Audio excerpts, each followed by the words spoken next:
Good evening, and welcome to the second night of the Canby School Board Candidate Forums, brought to you by the Canby Education Association in partnership with CTV Channel 5, the Canby Area Chamber of Commerce, Bridging Cultures Canby, and the Canby Current. I'm Tyler Franke. I'm honored to be your moderator tonight. The Canby School District serves thousands of students, providing a foundation of education on which to build their lives. But it's actually even more than that. In many ways, our schools are the heart of our community, representing our past and our hope for the future. Our schools face significant challenges as well, and opportunities in the years ahead, and decisions made by our local leaders will be critical. The Canby School District is led by a 7-member board of directors made up of elected citizens, volunteers who choose to dedicate their time and talent in service to our district's students, staff, and families. In the May 18th election, 4 of the district's 7 seats will be on the ballot, and all 4 races are contested. That means that in this one election, voters will truly have the chance to help guide the direction of our school district for years to come. The format for this forum is simple. Each candidate will be introduced and will have the chance to answer the same 5 questions. Each candidate will have the same amount of time to answer those questions. Now, one thing to remember is that Canby School Board races are head-to-head, not at large, meaning each candidate is running for a specific position. For example, you may have 2 candidates you really like, but if they're running for the same position, you'll have to pick just one. Because due to scheduling considerations, these forums are happening across multiple nights, viewers will have to pay careful attention to which candidates are running for which position, and we'll do our best to help keep those distinctions clear. We want to assure our viewers that this event is taking place in line with all of the recommended public health guidelines, including asking all participants to wear masks anytime that they are not speaking. Our final rule tonight is that all candidates will be expected to abide by the Canby School Board's civility policy and refrain from any comments that might reflect adversely on the background, character, or motives of their opponent or any other individual. Now, let's meet our first candidate tonight. She is Angie Dilks. Hi, Angie. Thank you so much for being here. Welcome. Thank you for having me. So tonight's forum is actually a true, although I'm serving as moderator, it's a true community forum. And we have community members that are going to be asking the questions of Angie and our other candidates tonight. And our first question asker is Bangs. They have grown up quite literally in Canby schools, with both parents working for the district and living in Canby their entire life. They're now finishing up their 13th and final year of education at Canby schools. A high school senior, they have been on the school swim team, cheer squad, safe club, writing club, science club, and theater.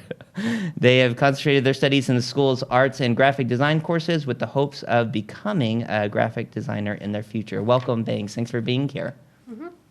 Why are you running for school board for reelection? What qualities do you would you bring to the table? What has been your history or involvement with the district to this point? Hi, Banks. Thank you for being here and for the question. It's funny, why are you running for re-election should be the simplest thing to answer, and it was really hard because it's been a very challenging period of time to be on the board. That's maybe an understatement. I boiled it down to one thing. I'm an optimist, and I think that we have a lot of potential, and I think that I'd like to be a part of making sure that happens. I actually wrote down my son's names because I didn't want to forget one of them. I have 2 kids that have gone. My older son graduated from Canby High School a few years ago, and my younger son is a freshman this year. And I have coached soccer, coached robotics, been on the board for 8 years, and for 3 of those 8 years, I've been selected by my peers to be the service chair. In terms of what I bring to the table, I work in state politics for a living, and in that space, what you learn really quickly is that you can find something you have in common with almost anybody within a couple of questions. You learn that working together, being creative, trying to find solutions, like that matters a lot. And, that there aren't easy answers. They aren't as simple as they might seem from the outside. And so I've been able to use those skills when working as part of this Canby School Board.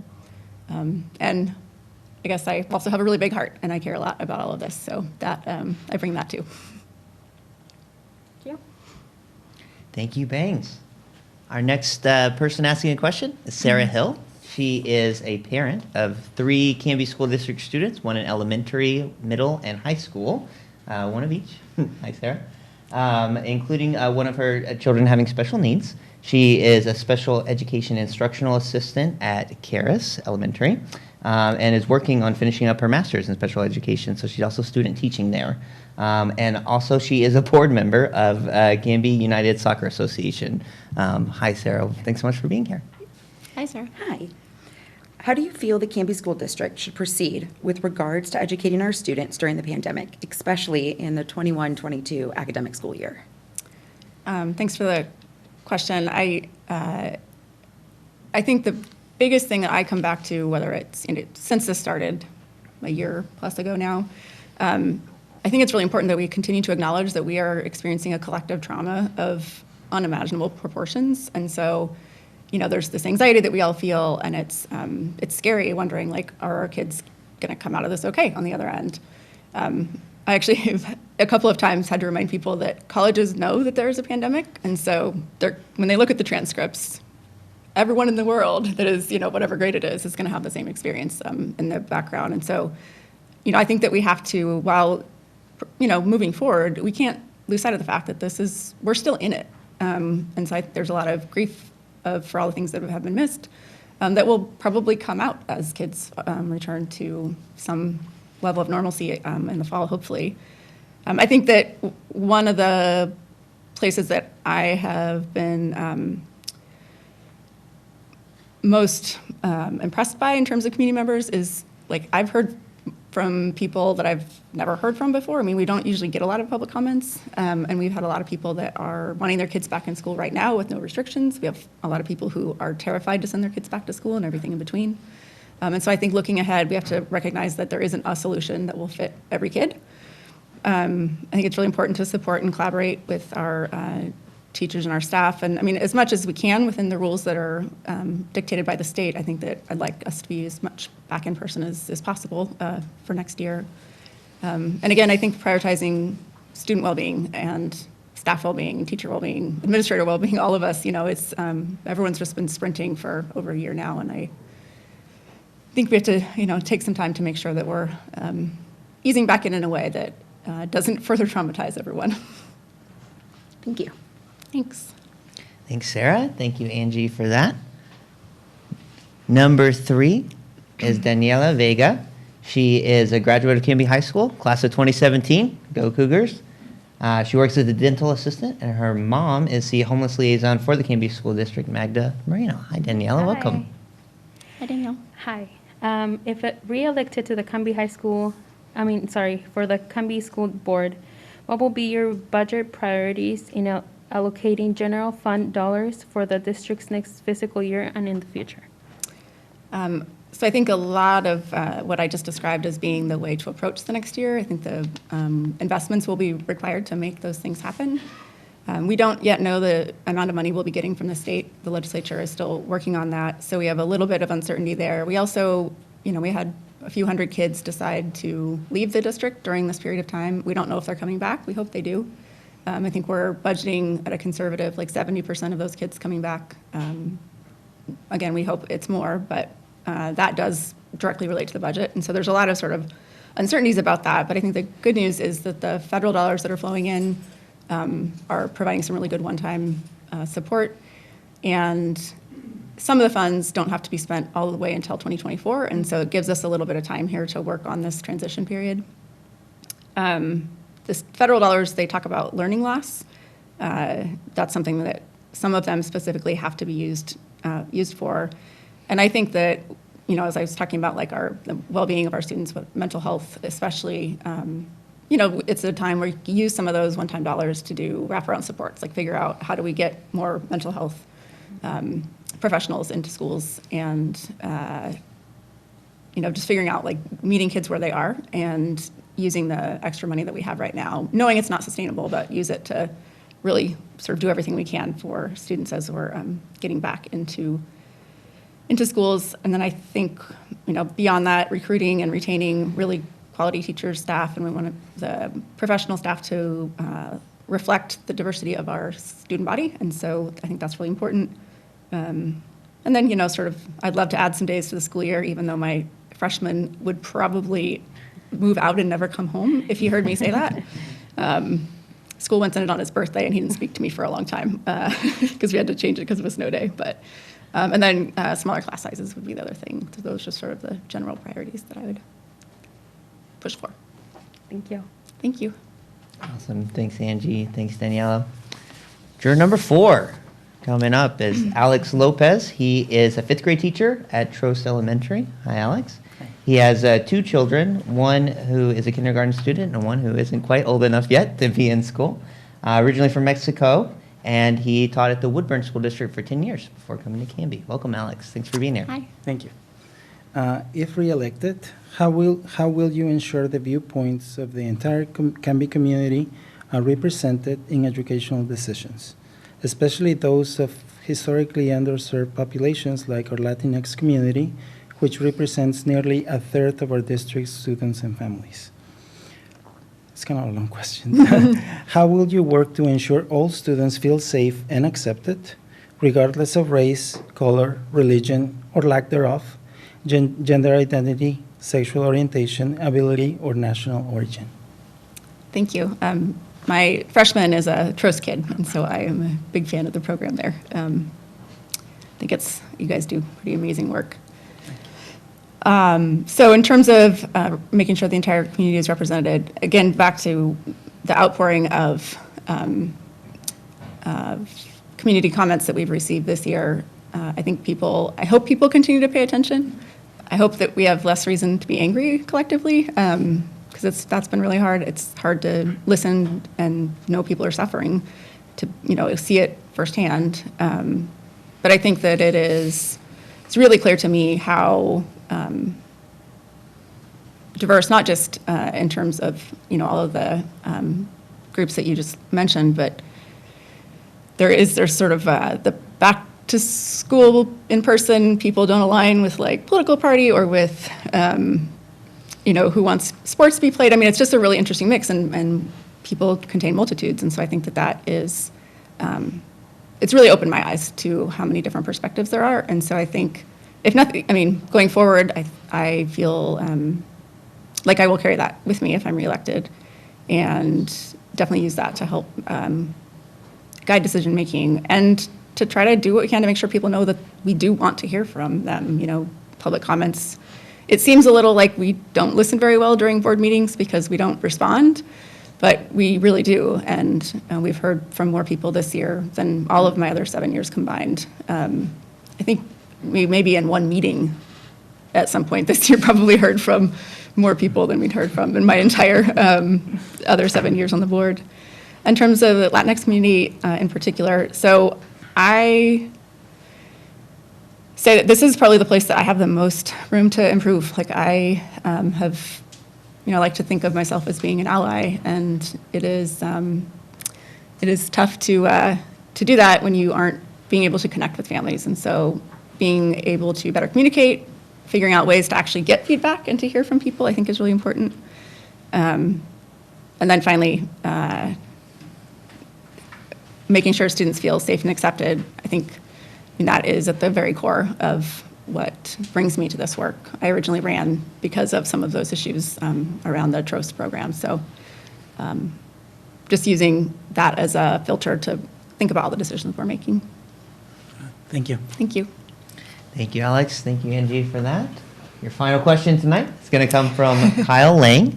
He is the director of the Canby Area Chamber of Commerce. Hi, Kyle.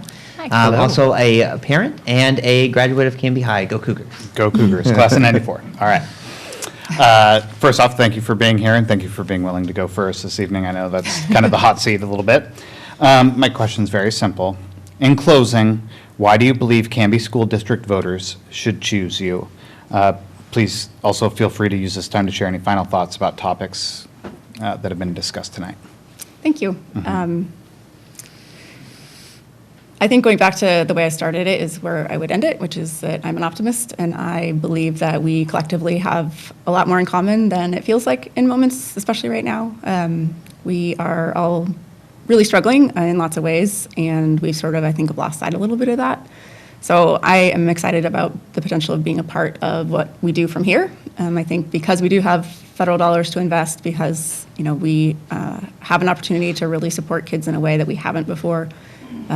It's exciting, and I want to be able to be in that mix. And I think the experience that I have, both professionally and on the board, I sort of hit the ground running if reelected. So Yeah. I think my optimism and determination that we will get through this and we will find our way to being sort of a reunited, stronger community. I think that that's not just possible, but necessary. Lovely. Thank you. Thank you. Thank you, Kyle.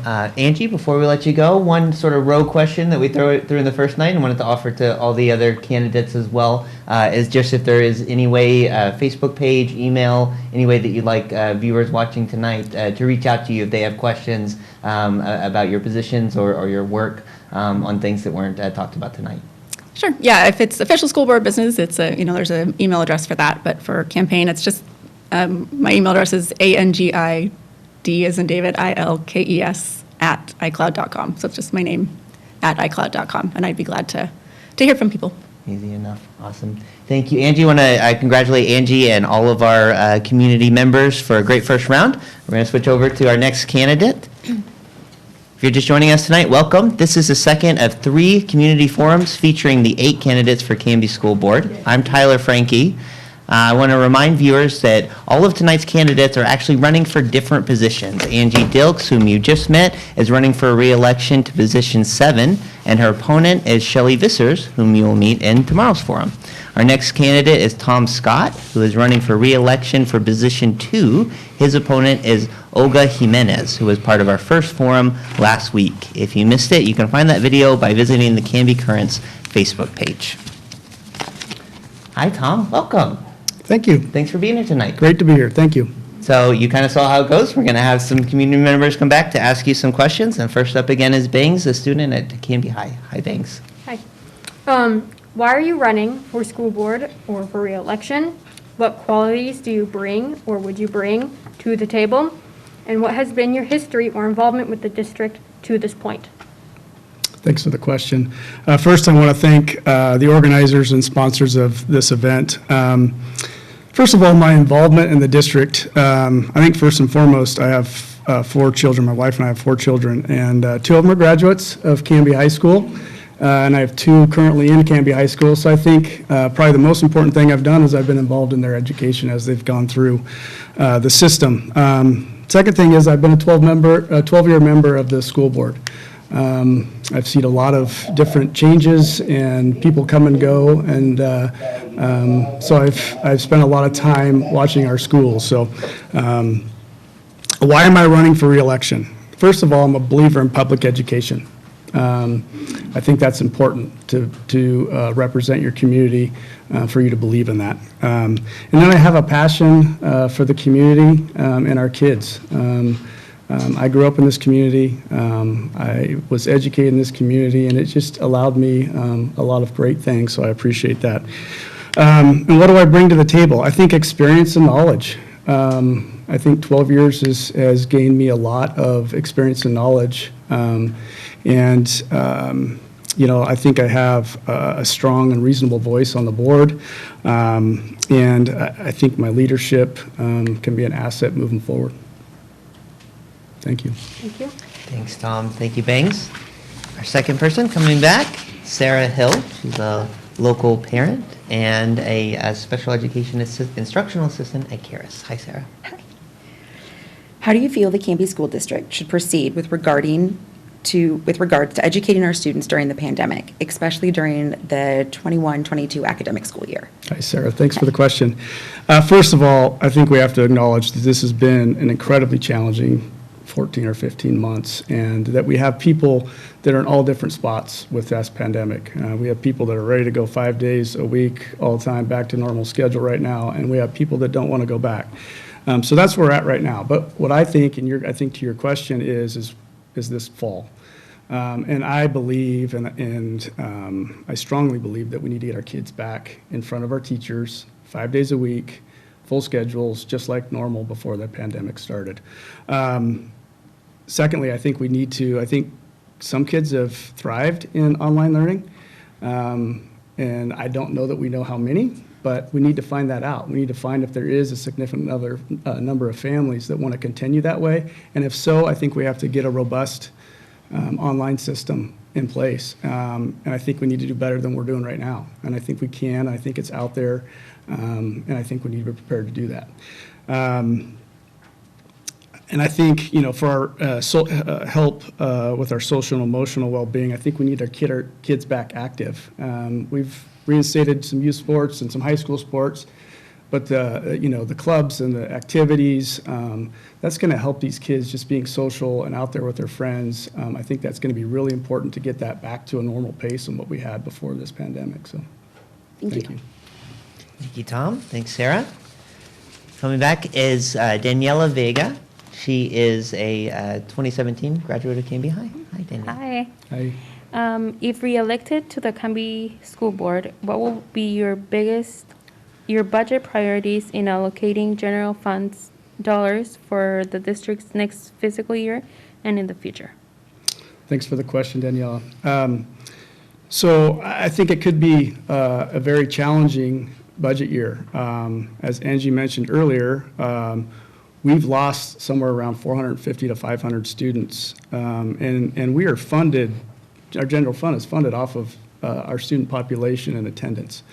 So that number of students, if they don't come back, that equals about $4.5 million to our budget, which is a significant, almost probably 9% of our budget, which is significant. Now, I would expect that we're going to have a significant number of those come back, but we really don't know until September. We can ask families, we can send out surveys, but we're really not going to know until we see who shows up in September. So that's going to propose a challenge. And then the other thing is 80% of our general fund budget goes to staffing. And so in a $57 million budget, that's a significant amount of money. So I honestly don't know that we're going to have a whole lot of room to do a lot of different things in our general fund budget.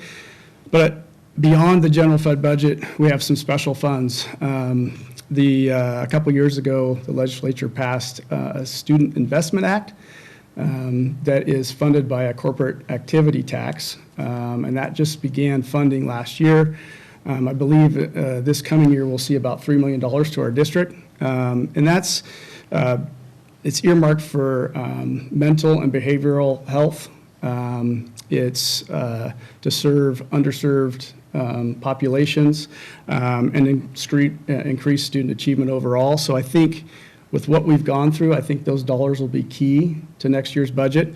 And then we have some one-time dollars from the federal government that was a response to COVID.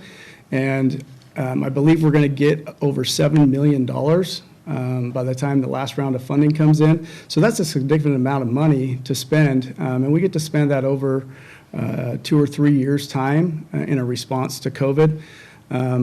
But we have to go, I think with those dollars, they need to be targeted specifically to kids that are hurting and in areas where they need help. So I think it's important for us as a district to go out and find out where our kids are right now. They're just getting back to school. They haven't been there that long. We don't know how bad they're hurting yet. We have to go out and talk to students. We have to go talk to their teachers. We need to talk to their families. We need to understand where they are and their needs and target those dollars specifically for those needs to address those. So I think we'll plan on doing that. So thank you for the question. Thank you.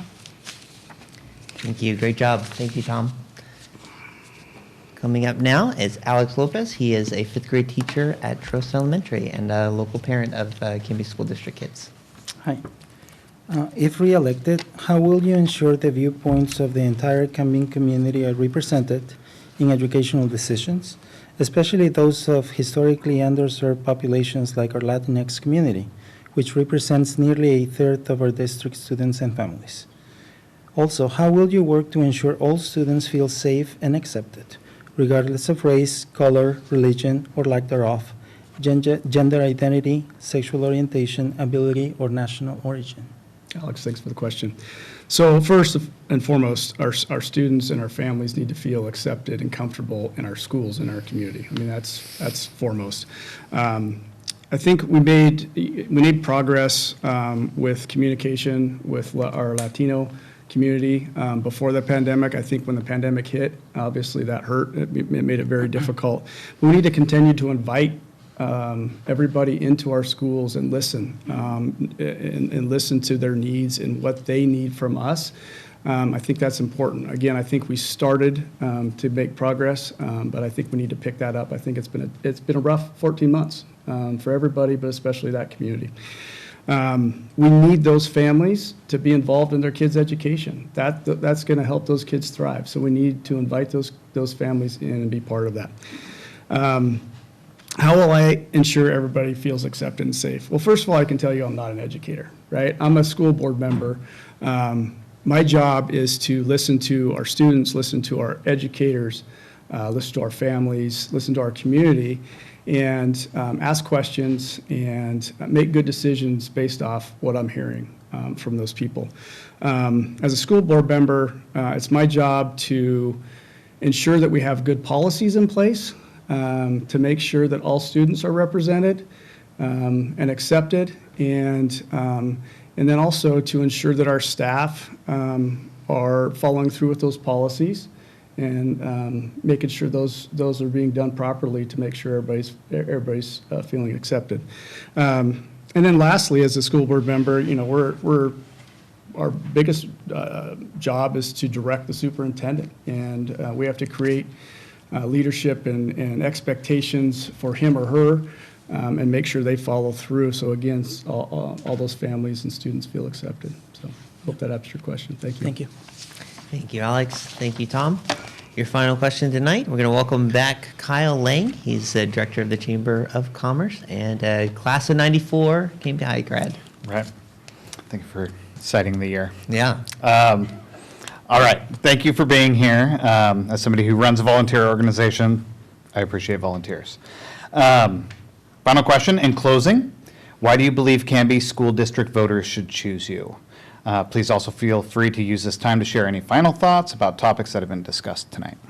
Thanks, Kyle. Thanks for the question. I'm a 1991 grad, by the way. There you go. You know, I don't, people ask me this, and you know, I've been on the board for 12 years. They say, why are you doing it again? And quite honestly, if you would have asked me a year or so ago, I would have said, you know, this is probably it. It's time to move on. Somebody else's voice it's time for somebody else's voice. But honestly, I've seen some challenges in the last year and a half or so, and I felt like that I should offer to continue because of my experience. We're going to transition a superintendent. We are going to have to transition our kids back into a normal school year, which is going to be difficult, and they're going to be in a difficult spot. We've got a $90+ million maintenance bond that we continue to plan and work on that's over the next few years. So I just think my leadership and knowledge and voice can be an asset to the board moving forward. Again, I've spent a lot of time, and I've had a wonderful time representing the community. I just felt like I should give it, you know, one more shot. So that's why I did that. You know, and quite honestly, I've been auditioning for 12 years. You know, people ask me why I'm not out campaigning and putting up signs and doing the Facebook page. First of all, I don't do Facebook, but I just feel like I've auditioned for 12 years. I'm not a big campaigner, and it's just not me. So I'll put my name in a hat, and I hope the community will support me. I'd love that. But if not, if they choose somebody else, then I'll help that transition to a new board member the best I can, because I think that it's important to do that, and we need great leadership moving forward. So, Awesome. Thank you. thank you. Thank you, Kyle. Thank you, Tom. Before you leave us tonight, is there, I totally get you about the Facebook page there. Is there any way that viewers or voters can reach out to you to ask you questions or about your position or anything we didn't talk about tonight? So school-related business, I do have an email on the district website. Okay. If we want to talk about campaigns specifically, I think we probably need to keep that separate. So I have a work email. It's tomscott@scott-investments.com. You're welcome to reach to me there, and then we can always talk on the phone or meet in person. Awesome. Thank you so much for being here tonight. Thank you to Tom and our community members again for a great round. If you're just joining us, you're watching the second of 3 community forums featuring all 8 candidates for Canby School Board. I'm Tyler Franke. While we switch over to our final candidate tonight, I want to remind our viewers that all of tonight's candidates are actually running for different positions. Tom Scott, whom you just met, is running for re-election to position 2, and his opponent is Olga Jimenez, who was part of our first forum last week. If you missed that, you can find it by visiting the Camby Currents Facebook page. That video is on there. Our last candidate tonight is Stephanie Smith, who is running for position 3. Her opponent is the current incumbent in that seat, Sarah Megenheimer, whom you will meet in our final forum tomorrow. Hi, Stephanie. Welcome. Hi, Thanks for being here tonight. I guess you have an idea of how things are going to work. We're going to have some community members ask you some questions, and we're excited to welcome back Bangs, the Canby High senior. Thank you. Thank you so much. Why are you running for school board or for re-election? What qualities do you or would you bring to the table? What has been your history or involvement with the district to this point? Thank you so much for the question, and thanks for being here. So I have not been on the board, but I am a trained educator. I got my bachelor's in elementary education from Concordia University. So I do have a bit of an idea of some of the challenges, definitely not anything that we're facing currently, but I've been there. I do have a passion for education, and I have a passion for learning and helping students find their passion for learning. I've been watching the school board meetings, and I felt almost a calling to participate and be one of the voices that helps direct our district and guide our policies and support our students and our parents and our educators and everyone that just helps our students succeed as best they can. I do volunteer in the classrooms as much as possible. I have over the years. I have a freshman at Camby High School, and I have a first grader at Trost Elementary. I also serve on the PTA. I'm the secretary there. So, I mean, really, I've been doing lots of reading on our current policies and watching lots of past board meetings to figure out this whole process. And I really just want to serve our district and our community as best as possible. Wonderful. Thank you, Stephanie. Thank you, Bangs. Best of luck on the rest of your high school career and everything you're involved in. Our second question is going to be asked by Sarah Hill. She's a local parent and special education instructional assistant at Caris. How do you feel the Canby School District should proceed with regards to educating our students during the pandemic, especially in the 21-22 academic school year? Thank you so much, Sarah. So I think the most important thing going into next year is making sure that we are listening to our parents and giving them the options that they feel comfortable with. I know there is a big push for getting students back in school 5 days a week. I know that almost a third of our population doesn't feel comfortable with that. And they definitely need to have their option as well for the education platform that they feel best serves their family. So I think looking into next year, the most important thing is to just make sure that our families have the option. A lot of what I've been hearing currently out talking to parents is that they feel like our options have been taken away and our voice has been taken away. And that's very bothersome as far as from a parent perspective, because I want to give my children what I feel is best for them, and I haven't been given the opportunity to do so, and many parents haven't. So I think options are most important. The other thing is stability. We have had nonstop changes this year, and every time I feel like we get one schedule down, something changes, and everything goes into chaos again.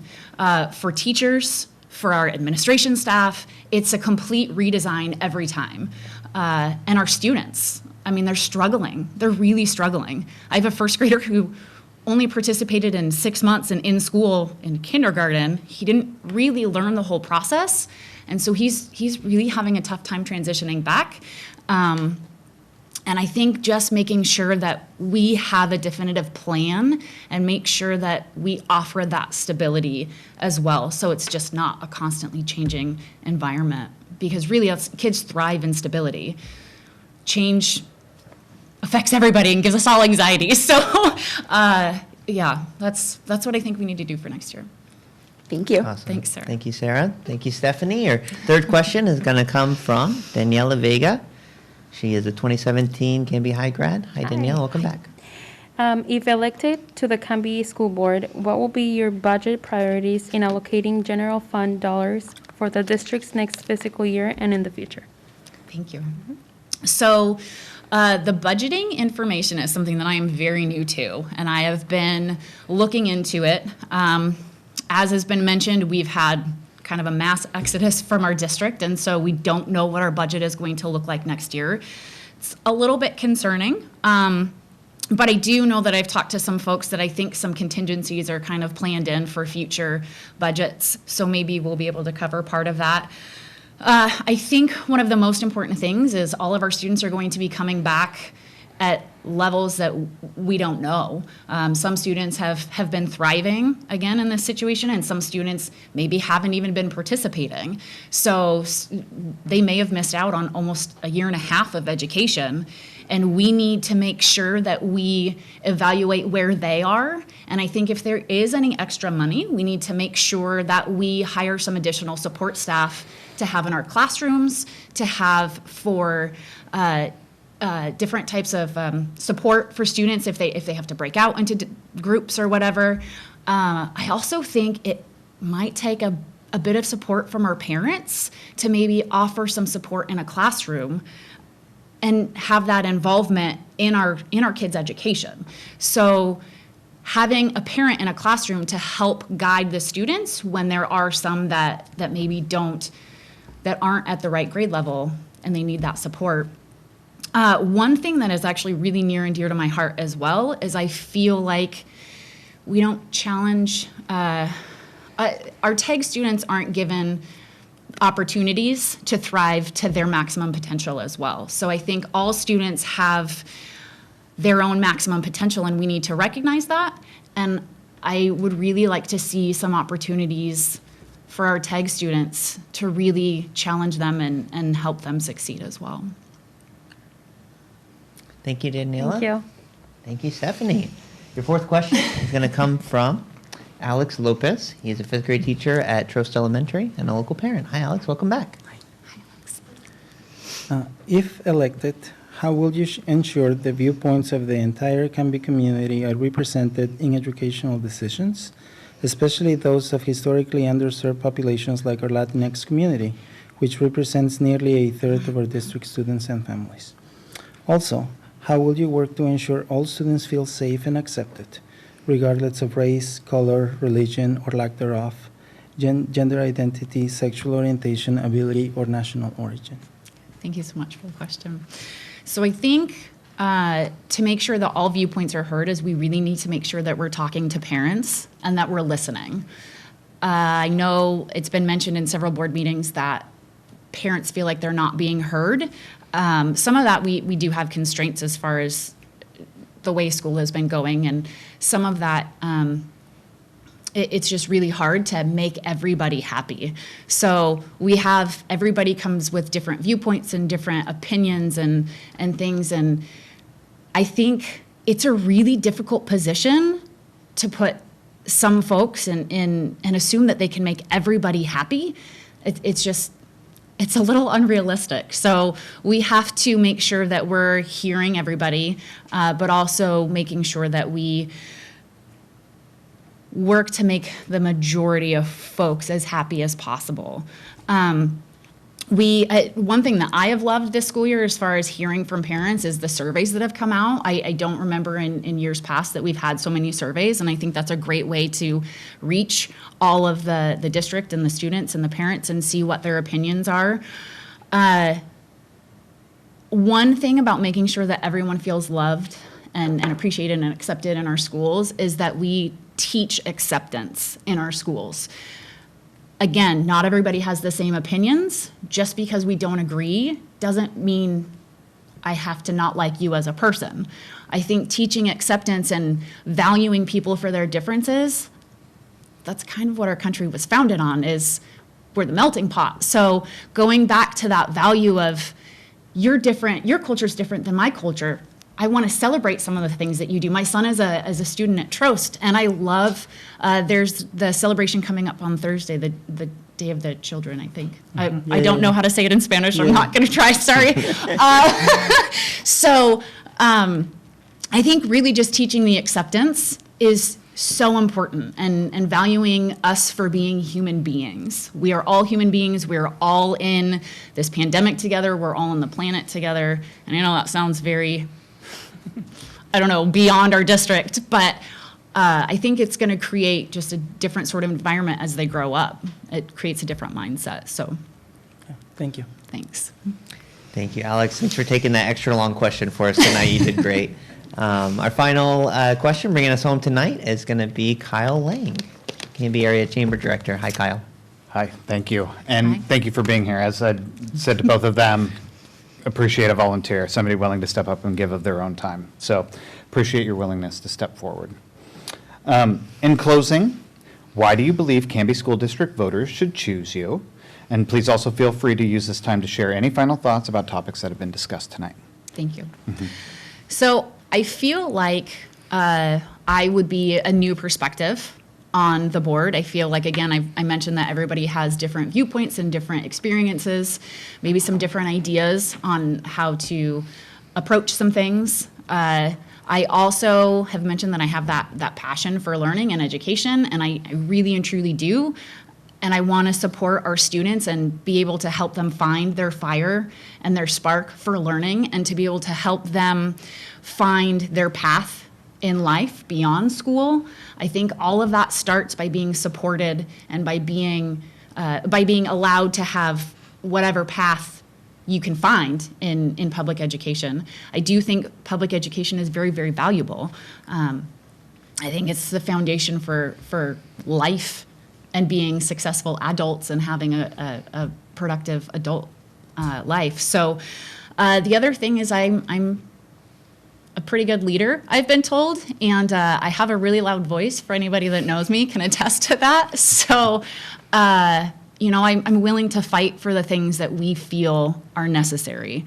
I'm willing to fight for and be that voice and maybe say the hard thing or ask the hard question, even if it's not the popular opinion or the popular question. So I think just a new perspective and a new ideas. That's what I think. Excellent. Thank you very much. Thanks. Appreciate you. Awesome. Thanks, Kyle, for being here tonight. Stephanie, almost done.